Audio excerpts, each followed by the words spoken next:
আসলে আওয়ামী লীগেরই নিষিদ্ধ করা হয়েছে, কিন্তু এটার বিচার করা হয়নি। বিচার না করার কারণে এই যে এটার প্রতিফল জায়গায় জায়গায় দেখা যেতেছে, ঠিক না? বিমান দুর্ঘটনায় ছাত্রছাত্রী কজন মারা গেছে, আহত হয়েছে, নিহত হয়েছে, এগুলো তো সহজ হিসাব। এখানে তো গুম করার কোনো সুযোগই নেই। নিষিদ্ধ লিকের ফলাফল যে কইতেছে লাশ গুম করা হয়েছে। কেমনে রে ভাই, লাশ কেমনে গুম করে? এখানে হিসাব আছে না?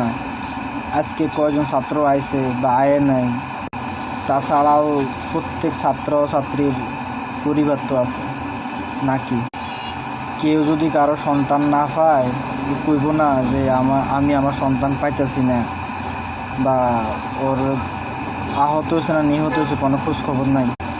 এরম তো কোনো খবরে না আয়ে নাই। আর তোমরা আর নিষিদ্ধ লীগ, তোমরা যাই এনে হাউকাও লাগা দিলে লাশ গুম করা হয়েছে। মানে নিজেরা গুম করতে করতে, লাশ চুরি করতে করতে অভ্যাস হয়ে গেছে না, যে কেউ রে মানে চোর বানাই দাও।